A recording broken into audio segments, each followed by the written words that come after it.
I talk about radical self-acceptance as the key to making everything in your life easier. And that sounds like hyperbole, and it's not. It is so genuine and it's so legit. And that's why I get so passionately excited about it. It literally impacts every single relationship that you have, because every single relationship that you have has these human dynamics. We all have these moments where we can get triggered and we stop being the best version of ourselves. And that's where, like you alluded to earlier, we can harm people, we can destroy trust, and it divides us, even if it's in tiny little fractions at a time. And so every relationship that you have comes back to the relationship you have with yourself, which is that self-acceptance. Welcome to the Mindset Game podcast. I'm thrilled to have Dr. Laura Gallaher here with us. Laura is an organizational psychologist, keynote speaker, USA Today bestselling author, and leadership coach. She began her career at the NASA Kennedy Space Center. After the space shuttle Columbia exploded upon reentry in 2003, Kennedy Space Center hired Laura and a team of organizational psychologists to change the cultural influences that were deemed to play a role in this tragedy.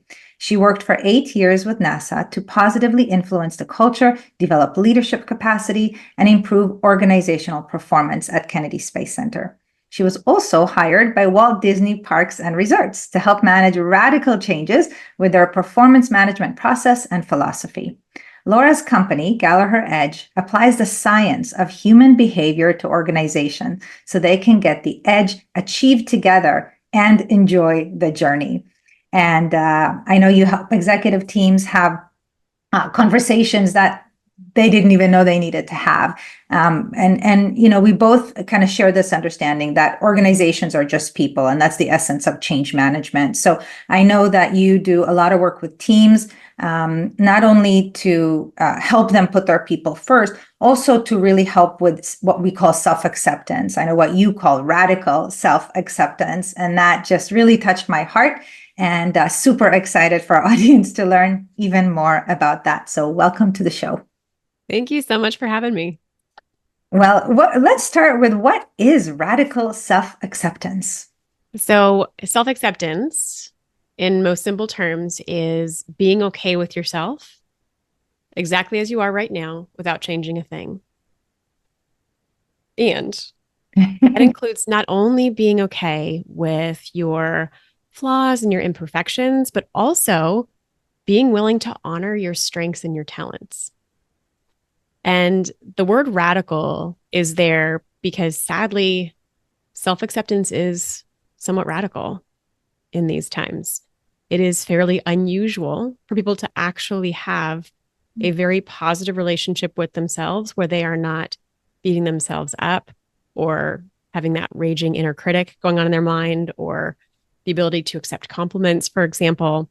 Pretty much everybody, myself included, would benefit from greater and greater levels of self-acceptance.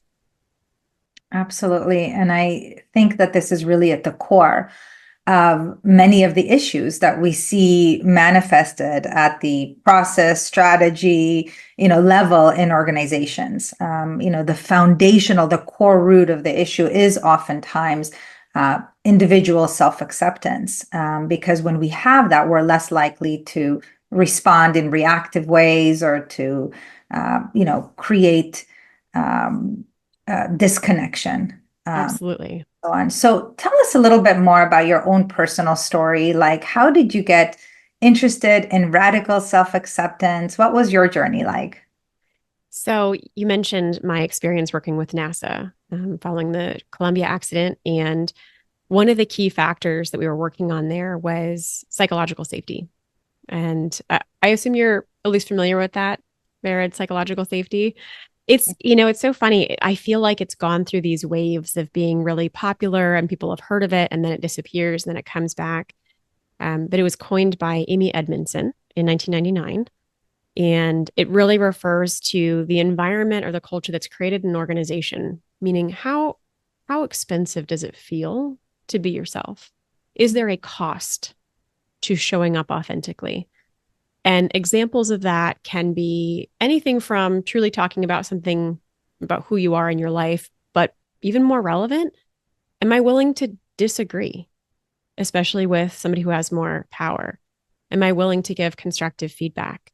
Am I willing to admit if I don't understand when there's a conversation going on and I've gotten lost? Will I speak and admit that? Will I admit it if I've made a mistake and there's now something to correct? All of those things theoretically require an environment of psychological safety. But self-acceptance is actually at the core of that, always. It's basically creating psychological safety within myself.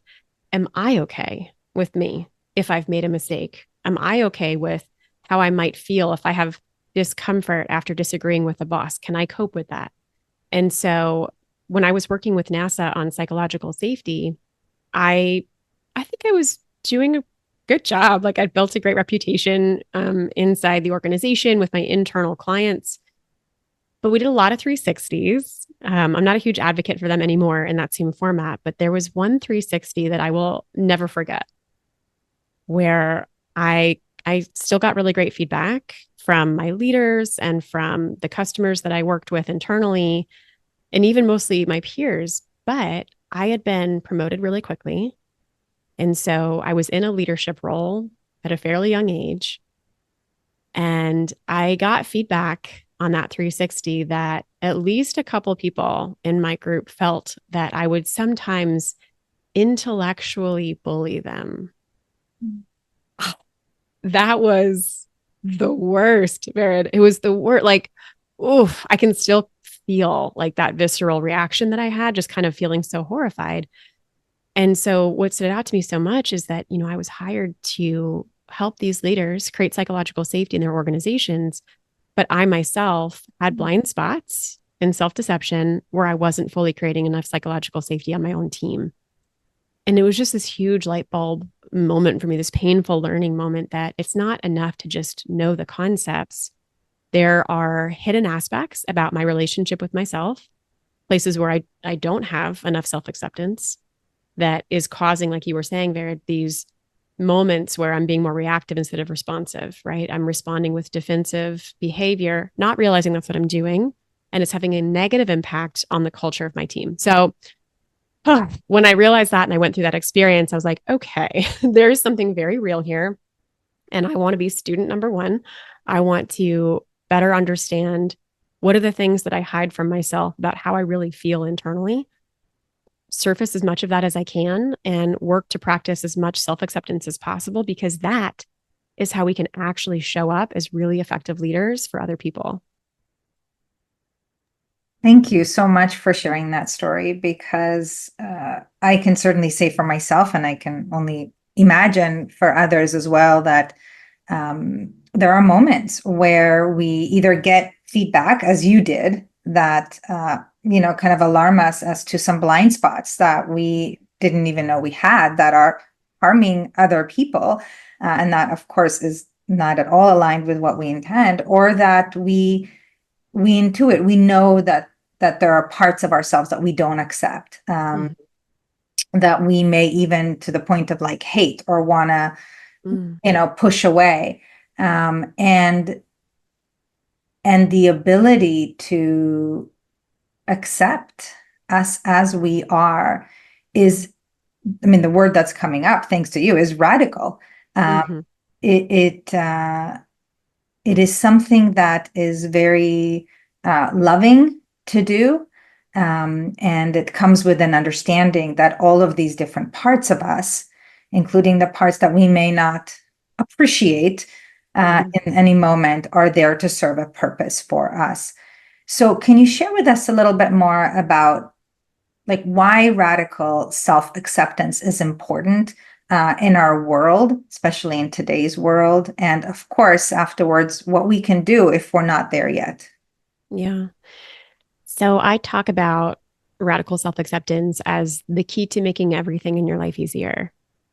And that sounds like hyperbole, and it's not. It is so genuine and it's so legit. And that's why I get so passionately excited about it. It literally impacts every single relationship that you have, because every single relationship that you have has these human dynamics. We all have these moments where we can get triggered and we stop being the best version of ourselves. And that's where, like you alluded to earlier, we can harm people. We can destroy trust, and it divides us. even if it's in tiny little fractions at a time. And so every relationship that you have comes back to the relationship you have with yourself, which is that self-acceptance. That's why it's so key and so important. And I can certainly give, more examples of how it impacts how we show up.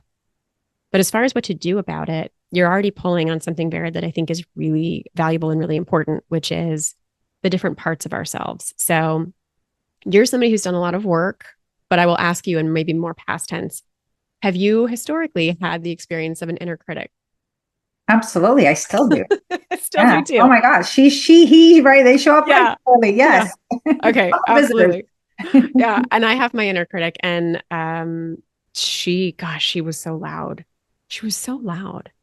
Anytime I would start to feel good about something that I had done and wanting to feel a little bit of pride, she would start almost every sentence with, yeah, but I'm like, no matter what, I mean, I could have these really wonderful accomplishments, things that I had been focused on creating for myself for years, blood, sweat, and tears put into it. And then there would still be a yeah, but from her. And I think for a long time, this, by the way, that's the essence of self-judgment, which is the opposite of self-acceptance. So I would hear that, and it would obviously frustrate me. And when I learned, like, oh, this is getting in my way, my initial thought was to resist it. But what you resist persists. So this whole idea of self-acceptance, like you were saying, Baird, it means accepting all parts of ourselves. And for me, that was so counterintuitive, because to have this inner critic who was kind of mean and like would put down almost everything that I would do, to look at that internal voice and say, I want to accept you, I want to practice acceptance here, can feel very counter to what we think we want. And it actually really makes sense when you start to think about it. So I was laying out conversations in my mind, and your listeners can do this too, laying out conversations in my mind between the inner critic and the inner champion or cheerleader or whatever word resonates with you. And I realized that trying to resist the critic or fight the critic, who's going to be a better fighter, the critic or the champion? Right? Like, the critic's gonna win. Like, she gonna win. So that's not the right path to take here. This is not going to work. In fact, it's only going to strengthen her voice. She's just going to get louder and louder, right? She's going to build surround sound and like subwoofer kind of volume. Not what we're looking for. So I realized that acceptance is very meta, and it happens at any level. So I want to practice acceptance towards the critic. And so that means the inner champion actually wants to appreciate the critic. Because as much as we can listen to that voice and get frustrated by it and say, get out of here, at the same time, I imagine you, Vered, can also think of times when your inner critic did save you from things. Your inner critic pushed you to do something better, or stopped you from sending an embarrassing typo in an email, right? Or something like I'm saying she, because mine has a female voice. And so that's where the champion started from in this conversation in my mind. It sounded kind of like, hey, gosh, I just wanted to say that I think you have done such a great job with helping and supporting Laura. Like last week, oh my gosh, you got her to push so hard and she was able to get through that. And she did an amazing job. That was so good. And then the week before that, you really did. You saved her. She was going to send that thing and it was incomplete and you didn't let her do it. That was so great. And the inner critic hears that and kind of softens a bit. And, oh, yeah. Well, thank you. From here, the champion can say something like, hey, I also have stuff that I would love to share with Laura. I think it could be really helpful. What would you think if I jump in there too from time to time? And the critic goes, yeah, okay, that should be fine. Right. And we kind of create more of this synergy between the two. Yeah. And so the critic doesn't really go away, but perhaps the tone changes. And instead of it being that like, God, that's so stupid, or you're such an idiot, or like, why did you think you were ever going to get that done? Why did you ever think you were going to get selected for that? It stops being so harsh, but we get to hang on to what's really beautiful about the critic, which is the desire to push and to save us from our mistakes. And so it really comes back to, once again, acceptance. So what you resist persists. And to excel, accept. Being able to practice acceptance of all parts of you, even the ones that feel like they're getting in the way, is one of the most powerful ways that I have found to really engage in that practice of self-acceptance. Yeah. Oh my gosh. Thank you for sharing that and the examples of those inner conversations because just like in our outside world, right, the external world, where we have polarizations or kind of tension between two parties or two groups, and the way to soften some of that tension is through understanding, is curiosity, better understanding, Mhm. commonality, understanding we have things in common, right? All these parts of us have our well-being at heart, right? They're trying to help in their own way, just going about it in different strategies. And it's the same thing in our outer world, right? At the end of the day, everybody wants, for their family to be well, for their community to be well, to have abundance, right? To be treated fairly. I mean, basic things. Um, and so I'm curious now if we were to kind of put the leadership or organizational kind of frame around this, why is it important for leaders to go through this journey of radical self-acceptance for themselves? I'll bring it back to psychological safety as that key variable. So, I mentioned how Amy Edmondson coined it in 1999, but it had a resurgence in popularity in 2016 because Google was doing a lot of internal research. One of the very cool things I think that they do is they have actually a lot of organizational psychologists who are in there doing internal research to better understand themselves as an organization. And their research was looking at what are the variables that really impact team performance. And they looked at all kinds of different variables and factors, things like how cross-functional was the team, how much diversity was there, what was the average age range, what was the average education, and all these different factors. And there was a variable that was popping up for them that was the biggest predictor of team performance. And they kind of thought it was this like je ne sais quoi, right, of the team. And then they figured out like, oh, this has been discovered before. This is psychological safety. This is, what is that environment like? And so what Google found is that that was the absolute best predictor of how well the team performed.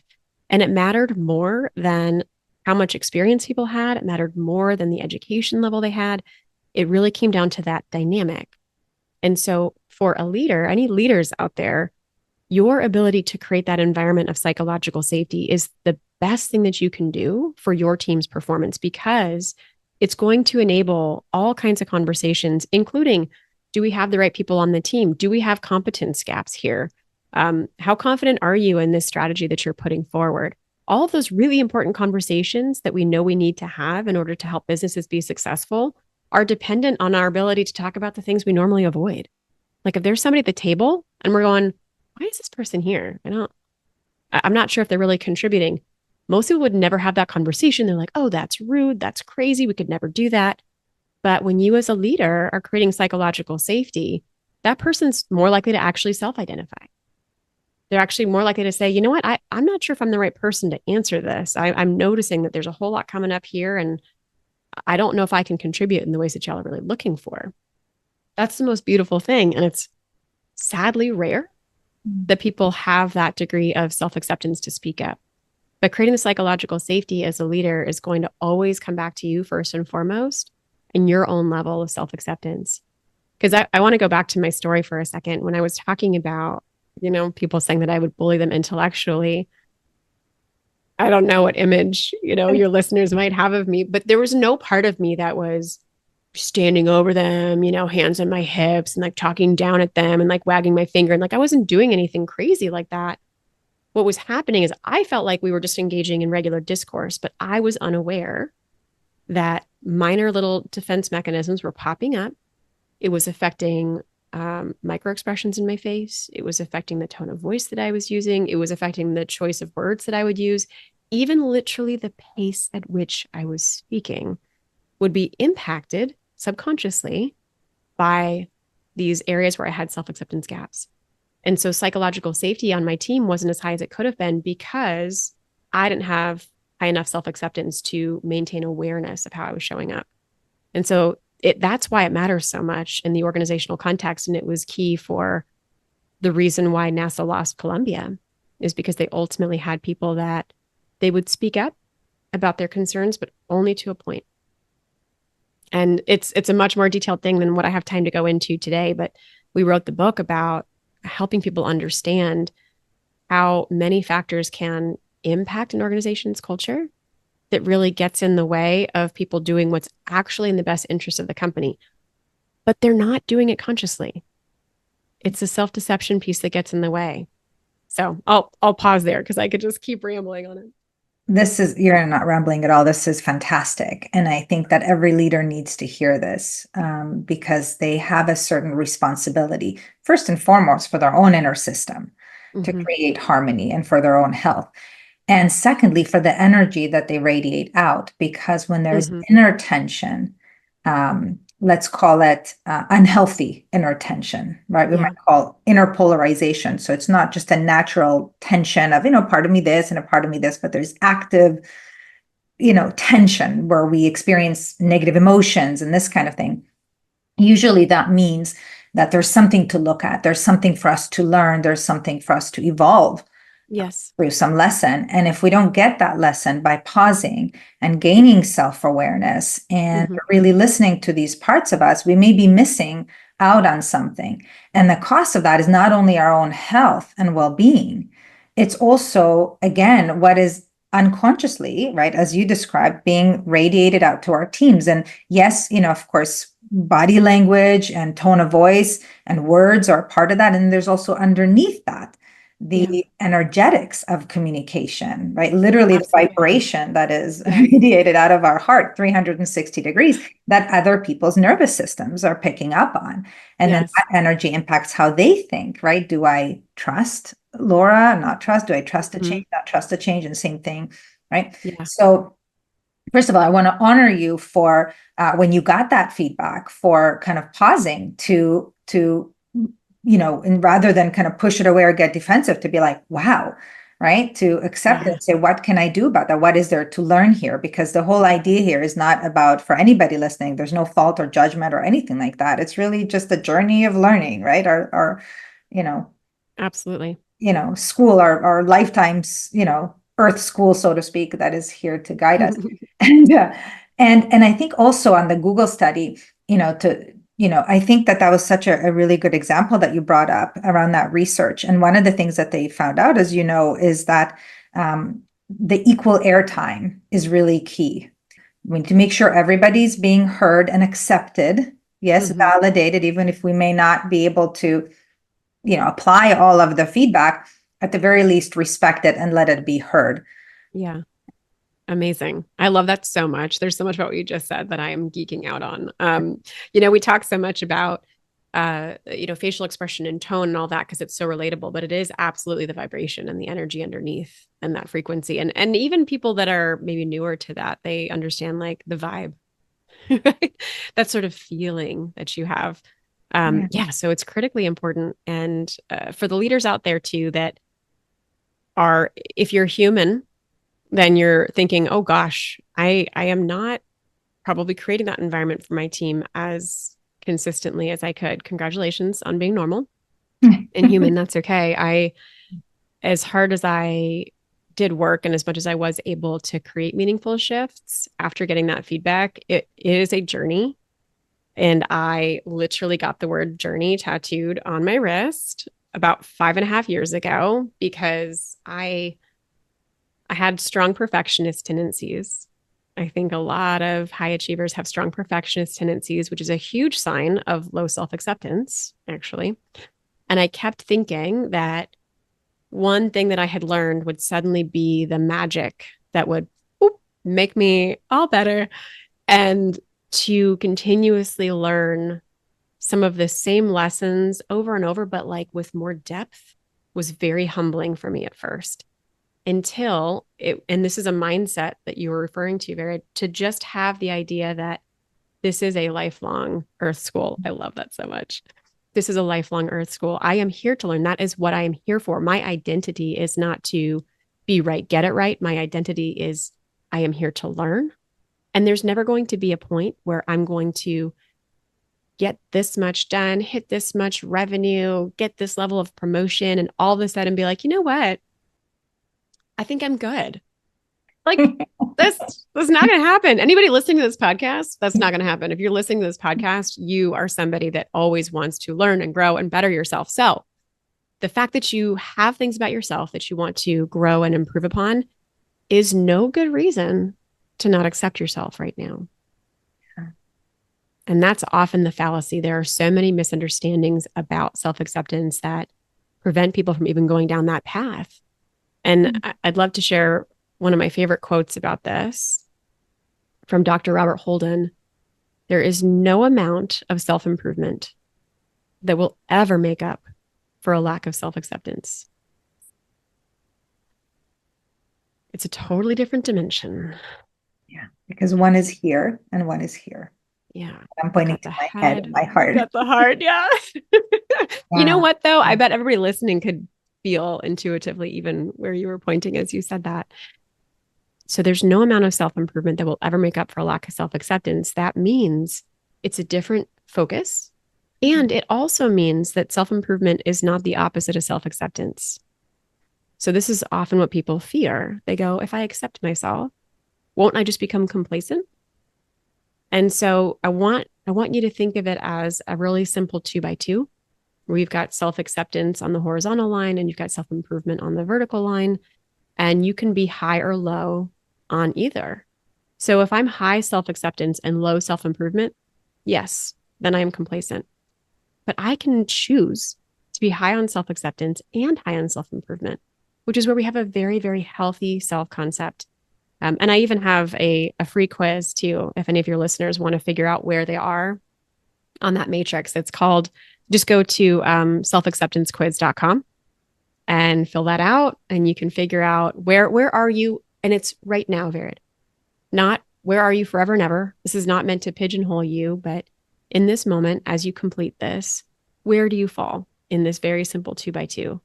And if you choose to participate, you're going to get several coaching emails. I think we're going to email you about 6 times after with what's meant to be coaching for you, so that you want to get up into that right quadrant, right? Where self-acceptance and self-improvement are both high. Thank you for sharing that with our listeners. And I think that, again, the more self-awareness that we have, because as you said, it's a journey. Radical self-acceptance is a journey, and it's a moment by moment decision. And when there is some disharmony, let's call it that, in the system, in the team, in the organization, how do we handle that through the lens of self-acceptance? Yeah. So you were speaking earlier, Vered, about when there is inner tension in the leader. And I think that's a great example that we can pull on here. So as a leader, one of the first steps that you can do once you notice that there's inner tension happening, it actually takes some minimum level of self-acceptance to be willing to admit that first to yourself. Because when you have the inner tension like that, that's probably not your first thought, unless you've already done a lot of work to grow your conscious awareness. Your first thought is probably, well, that's stupid, or what a jerk, or some kind of really blamey statement. But actually that's representing inner tension. So as you get more and more aware, one of the simplest things you can do that models self-acceptance for your team, which is so powerful, is to literally call out what you notice.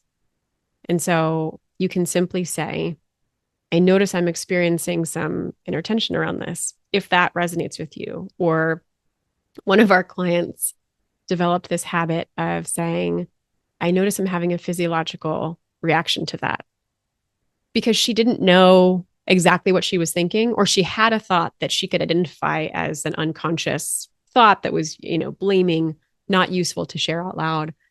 And so when she would say, I notice I'm having a physiological reaction to that, her team knew to just take a beat. And it usually didn't take her more than 7 or 8 seconds to get enough clarity for her to share her next thought. But it was enough of a slowing down so that what she said next was a conscious choice. And every time leaders model that kind of behavior, they are showing that they accept themselves enough to honor themselves and also to admit, like, woo, having some kind of reaction here. Hold on. And that gives everybody else permission to do the same. It stops being trying to look at some leader like they're perfectly polished, or looking at the leader like, oh, they always have the answer. Because leaders who always have the answer, and I'm doing this in air quotes for your listeners, you don't always have the answer. And people know that. They know. They know when you don't always have the answer. They know when you're not really comfortable with what you're sharing. And they probably get frustrated because they start to feel like you're not listening anymore. So self-acceptance and being more open, being more authentic and more vulnerable out loud is such a key way to model that self-acceptance, to grow your self-acceptance, and to invite others to do the same. So powerful. I love what you said. When we do that for ourselves, we give permission for others to do the same. We raise that level of awareness for them to intuit, like, how am I feeling about this in this moment? What's important to me? What do I need to be aware of? And then that has a carryover effect, when they're with their families, when they're with their friends, to just become more conscious of their inner experience, which can drive potential self-acceptance when we, do something when there is a gap, when we go to our heart and just focus on gratitude, something that we appreciate, just, activating the heart tends to bring us back home.